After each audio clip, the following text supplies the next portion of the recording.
I still vividly remember the feeling when I first heard Scott Drummond's story. It was an ordinary morning, but what I heard afterward changed my thoughts about life, death, and how we face the challenges in life. Scott isn't the type to talk much about his life, but when he decided to share this story, I knew it wasn't something he did lightly. More importantly, what Scott shared made me deeply reflect. As I sat down opposite Scott, he appeared calm, even somewhat cautious. Throughout his life, he had experienced moments that few could truly understand. Moments when he knew he had died and come back. This is what made his story unique, not just because he experienced death, but because of the lessons he brought back from the brink of death. Scott began by recounting his life before the major incident occurred. At that time, he was just 28 years old, full of energy, and like many other men, he was racing through life. He said he worked for the government and frequently had to travel far from home. His job was very busy, and he didn't spend much time with his family. I didn't think much about it at the time, Scott said calmly. I thought that making money and succeeding in my career was everything, and the only thing I should focus on. But then an unexpected event changed everything. Scott recounted the details of that fateful day, a day he went skiing in Park City, Utah. He mentioned how much he loved skiing and saw it as a way to relieve stress after long days of work. But in an unexpected accident, he fell, leading to an injury in his hand. My thumb was so severely dislocated that I couldn't move it, he recalled. Despite this, he still tried to finish his ski day before realizing he needed to go to the hospital. Scott was scheduled for surgery to fix his thumb. It was supposed to be a simple surgery, nothing to worry about. But right there, in the operating room, Scott's life changed forever. He recalled lying on the operating table with a curtain between him and the doctors. Everything seemed normal until a nurse in the room struggled with a tourniquet device. Scott vividly described the situation. I heard the nurse say she had never operated the device before. The doctor had to guide her. Then suddenly, Scott felt a strange sensation as a current surged from his arm up to his heart, and then everything went dark. I knew I had died, he said in a gentle, unafraid voice. But the miracle here was not the realization of death, but what happened next. Scott recounted that he suddenly found himself standing outside his body, looking down at the entire surgery. I saw everything, from the way the doctor was stitching up my thumb to the worried expression on the nurse's face when she realized I might not be alive. Scott recounted with incredible calmness. But the most special thing was that Scott didn't feel anxious or scared. It felt very peaceful. Shared. There was someone beside me, though I couldn't clearly see who it was. But I knew they were there, and I wasn't alone. Listening to Scott, I couldn't help but feel amazed. How could someone feel absolute peace in the moment they knew they had died? And how could Scott stand there watching himself on the operating table without feeling afraid? As I listened further, I realized that Scott's story wasn't just a strange near-death experience. It was about how he had accepted death with calmness and profound understanding of life. Scott had gone through something most of us can only imagine. He faced death and returned to tell the tale. But why did Scott choose this moment to share his story? When I asked him about it, Scott quietly smiled. The COVID-19 pandemic has changed many things, but I see that too many people are living in fear. Fear of illness, fear of loss, and especially fear of death. But I want people to know that death is not something to be afraid of. In fact, it is a peace I had never felt in my entire life. And that's why Scott decided to share this story. He no longer wanted to keep this profound experience to himself. In the context of the world facing a terrible pandemic, he hoped that his story could bring peace and hope to others. Listening to Scott's story, I couldn't help but reflect on my own life. We often chase meaningless goals, overlooking the true values of life. But Scott's story is a reminder of how precious life is, and that death is not a terrifying end, but a peaceful transition. After Scott shared about his life before the accident, I was truly drawn into the story. But the most special part was when he began to talk about his near-death experience. That was the moment when all my emotions and curiosity surged. I had heard about near-death experiences before, but hearing it directly from someone who had gone through it was really different. Scott said that everything began when he was lying on the operating table, preparing for surgery to fix his dislocated thumb from the skiing accident. It was supposed to be a simple procedure, but then everything suddenly changed. His voice lowered as he described the strange feeling right before everything went dark. I felt a sensation running from my arm to my heart, he said, and right after that, Scott left his body. Hearing this, I felt chills. I couldn't imagine the feeling of realizing you had died, that your body was still lying there on the operating table. But your soul had left, looking down on everything from above. Scott described that scene in detail and with an eerie calmness. I stood above and looked down, seeing myself on the operating table, watching the doctor and nurse working with intense focus, he recounted. Scott said that during this time he had no intention of returning to his body. He knew he had died. That didn't frighten him. I didn't want to go back, he admitted. The place where I stood was too beautiful and peaceful. Hearing this, I could almost visualize the scene he was describing. A serene feeling with no pressure or pain, as if all the stress and worries of life had vanished. But the interesting thing is that Scott didn't just stand there observing. He said that at that moment, all his thoughts were conveyed without the need to speak. I didn't talk to the person next to me, but I understood them, and they understood me, Scott explained.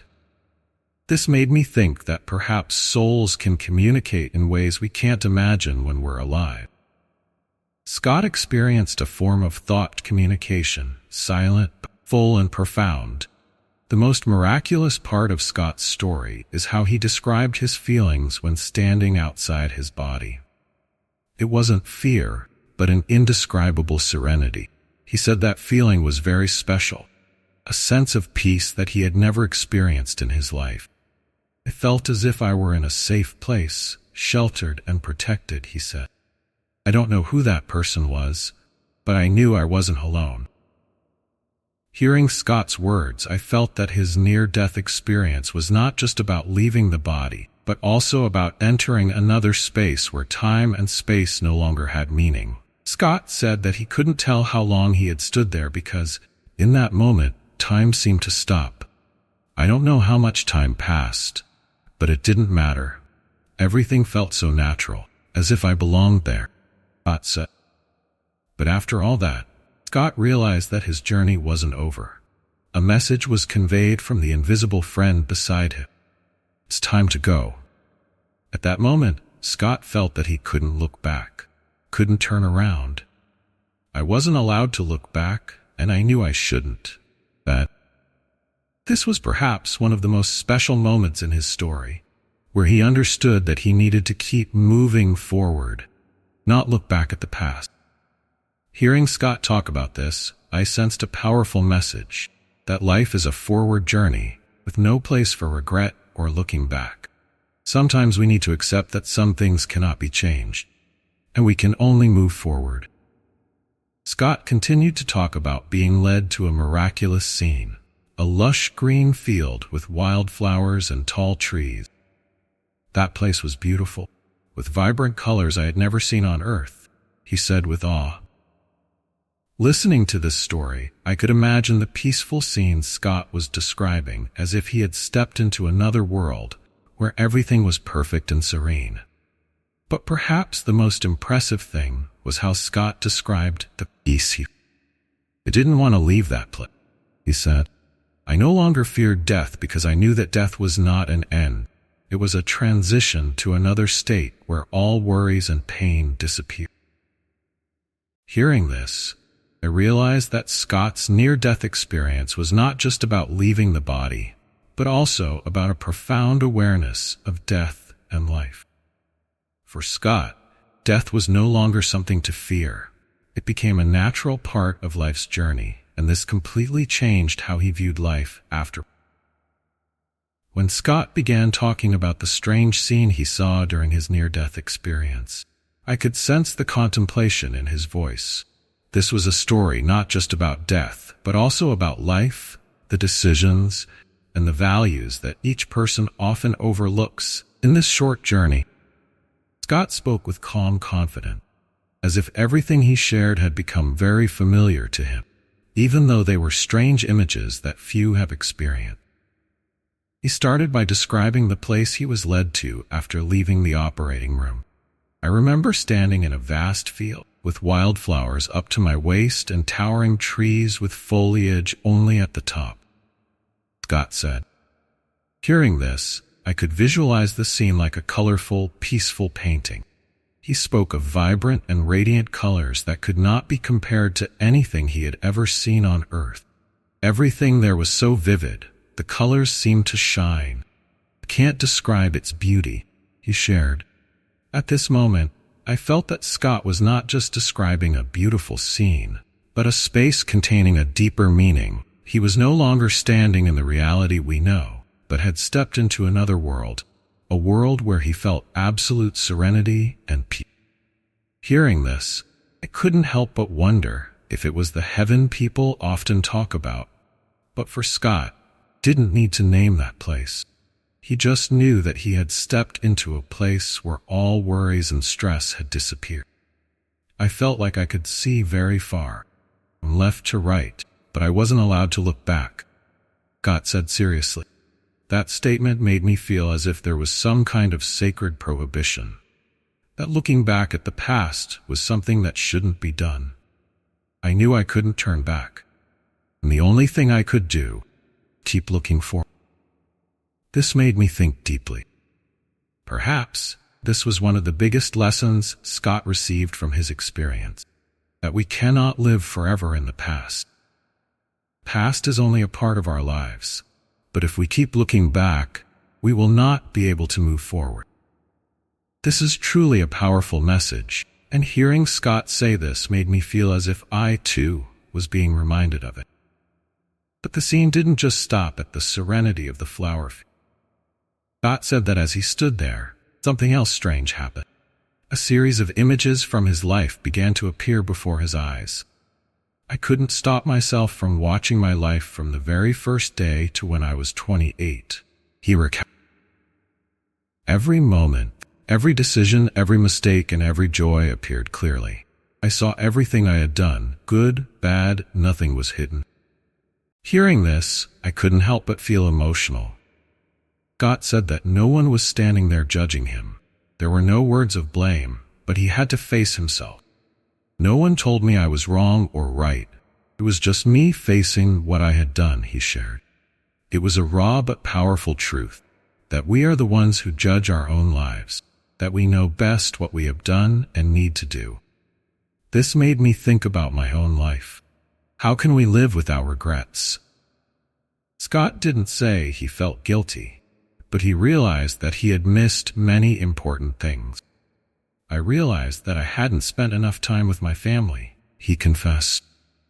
Hearing this, I felt a deep empathy. In the busy modern life, so many people are like Scott was before, putting career and success above love and the true values of life. Scott shared that for many years he was obsessed with making money, trying to climb to the top in his career, and thinking that it was the most important thing. But after witnessing his life again, he realized that what he truly needed was family love and being present in precious moments. I realized that money and success are not everything, he said. I missed too many important moments with my family, and that is what I regret the most. I sat there, silent, listening to Scott share, and his story really touched me.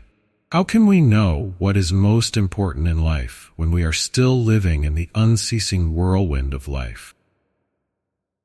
But Scott had a second chance to reflect. to understand that there are things more precious than career and success, and that those moments need to be cherished while they are still there. Scott ended his sharing with something that I think we all need to hear. Life is not just about successes or failures. It's about the values we pursue, the love we give to others, and how we live true to ourselves. Those words resonated in my mind, leaving a deep impression. Scott's story is not just about his escape from death, but a profound journey into the soul, into the things we often overlook in life. Hearing what he went through made me realize that we don't need to wait until we face death to realize the true value of life. Sometimes we just need to pause, reflect, and choose to live with all the love and sincerity we have.